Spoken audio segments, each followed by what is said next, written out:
आदरणीय मेरे प्रिय मित्रों और भक्तों, आपके समक्ष आनंद रामायण से यह वृतांत आपके सम्मुख रख रहा हूं।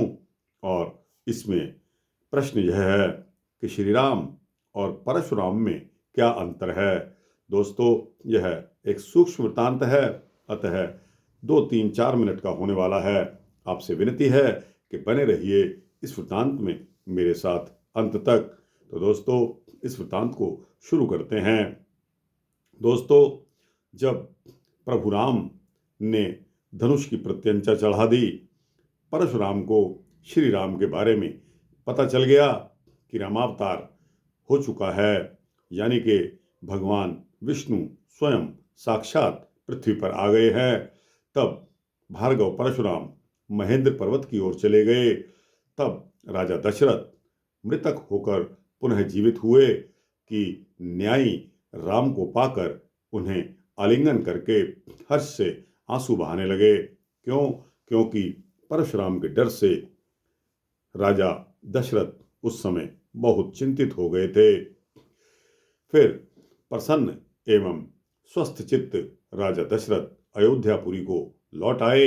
इधर जब सुमंत ने यह सुना कि महाराज अयोध्या आ रहे हैं, तो उन्होंने नगरी को ध्वजा, पताका तथा तोरणों से पूर्णतया सुसज्जित करके हाथी लेकर राम को लेने के लिए वहां आ गए। राजा दशरथ अपने पुत्रों, मित्रों और सज्जनों और नगर निवासियों के सहित मार्ग में नृत्य आदि देखते हुए जब नगर में प्रवेश किए तो अत्यंत प्रसन्न हुए। राम आदि ने भी अपनी अपनी स्त्रियों सहित हाथियों पर बैठकर अपनी पुरी में प्रवेश किया। वैश्याएं नृत्य करने लगी, भाट आदि स्तुति करने लगे।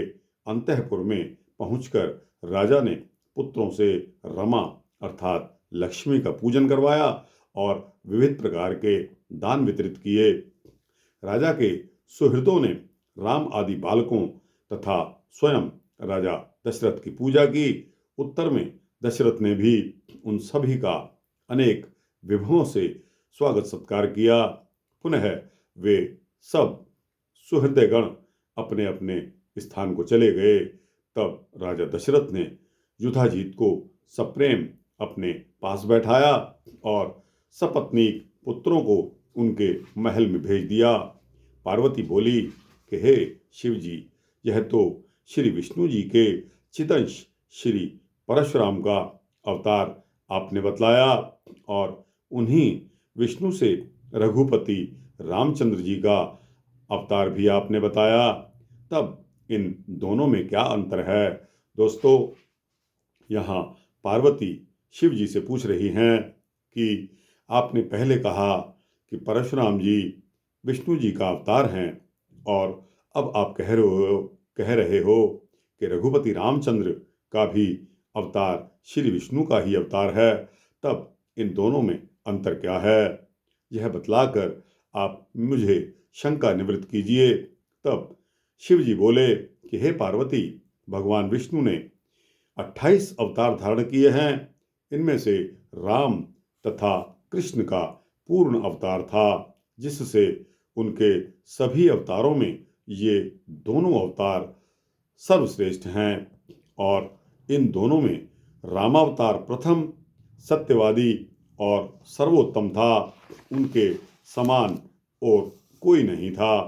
कृष्ण को कृष्ण के प्रेमी और राम को रुक्म प्रेमी समझ लीजिए। इस प्रकार शिव जी ने गिरीन्द्र तनया अर्थात माता पार्वती से सीता का स्वयंवर कह सुनाया।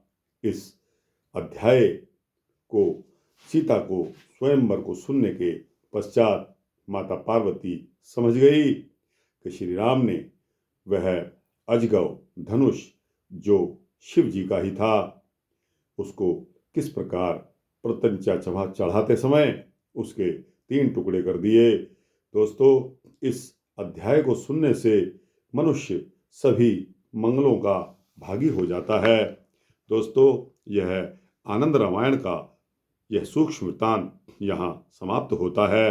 आपको यह वृत्तांत कैसा लगा, अच्छा लगा हो तो इसको लाइक और शेयर करते हुए अपने दोस्तों, भक्तों, मित्रों, जिज्ञासुओं को देना, और इस चैनल को सब्सक्राइब कर देंगे तो आपको इसी तरह के सूक्ष्म भक्ति वृत्तांत मिलते रहेंगे, ऐसा मेरा आश्वासन है।